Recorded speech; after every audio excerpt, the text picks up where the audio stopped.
When somebody gets the diagnosis of dementia or Alzheimer's, and it's you're either a caregiver or a family member or a friend of that person, you feel like you're the only one, you're in that by yourself. That really is not the case. There is help out there for you. Talk about that for just a second.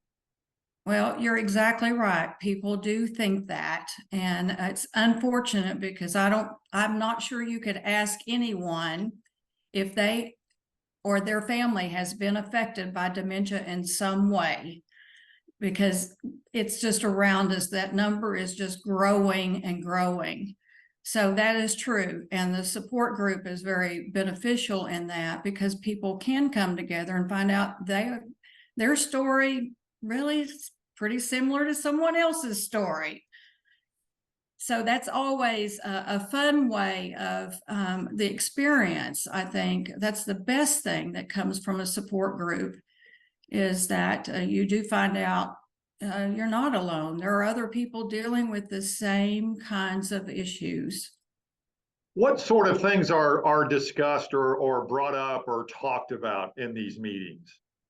Well, caregivers for Alzheimer's and dementia face special challenges, and it involves a team of people. And even though that person feels like they are alone, and maybe they are the only caregiver, maybe they're the one that gives the daily caregiving. Maybe there's other family members that maybe participate in the decision making, or simply care for that person, in other ways from a distance even. Families don't always come together in this. It is a challenge for them. But we talk about a lot of different things. Probably the biggest thing is kind of the care options. What options do they have? Are they in a facility? And sometimes when they're in a facility, that person's not happy, or at least they tell their children or their family they're not happy. And then there's all the guilt that builds into that. And to find out what your options are, and are you, people sometimes ask me, should I take mother home? And so we go back to the basics. Are they safe where they're at? Are they being cared for properly? Do you like the caregivers, or can you work with those people, whoever that might be? And if that's the case, then you leave them there. You leave them there. Providing care for someone with dementia 24/7 is a lot. And it can be very difficult for caregivers. Sometimes they even find themselves ill, putting things aside, not taking care of themselves. So it sounds like there could be a lot of venting going on from a caregiver at a support group, because you're all in this together with these other folks who are going through the same thing. Exactly. But it's a real unique group at the support group. They really do help each other, and what one person has experienced can help another one. We don't know, none of us have the answers. I mean, that is just bottom line. We don't have the answers. You try this, it doesn't work, you try something different. But to hear what somebody else did and how they handled that, can be real helpful. The real bottom line is dementia. When you're caring for someone, you're on this journey, and we talk about that journey a lot, because the journey, there you are on this journey. You didn't ask for it. You don't want to be there necessarily, and you're already halfway down the road before you realize you're on that journey. And the unfortunate thing is it changes constantly. Just when we start to understand or figure something out, it changes, and their behavior presents other issues. But we can learn from each other, because everyone that comes to the support group has knowledge.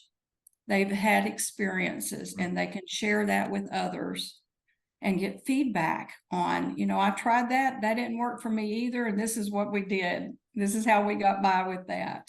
So it's real helpful. So they really answer each other's questions. And so it's a real good group. Is there still a stigma for a caregiver to, I don't know if the right word is, to admit I need help and go to one of these support groups? How do you tell someone it's okay to ask for help? That's a good comment, because that's a hard thing. That's the first part of that. And usually what I have seen is when people come, they feel desperate. They've tried everything and they're just really struggling, which is great. That's the time to come. But yes, you're exactly right. That kind of falls into, I don't need help. I can do this myself. But in all reality, it does take a team to take care of someone, because there's got to be some downtime for that person to get through that. When do you meet and how do you get signed up for it? Well, we meet once a month. It's always the second Thursday of the month at 4 p.m. And we meet at the Blue Cross Blue Shield Community Room. The address, I think, is 3501 Old Greenwood Road. It's in the shopping center on Old Greenwood Road in Gary. And so it's real easy to find. And we're there every month. We usually meet about an hour, sometimes a little bit longer, depending on what the conversation is, but an hour.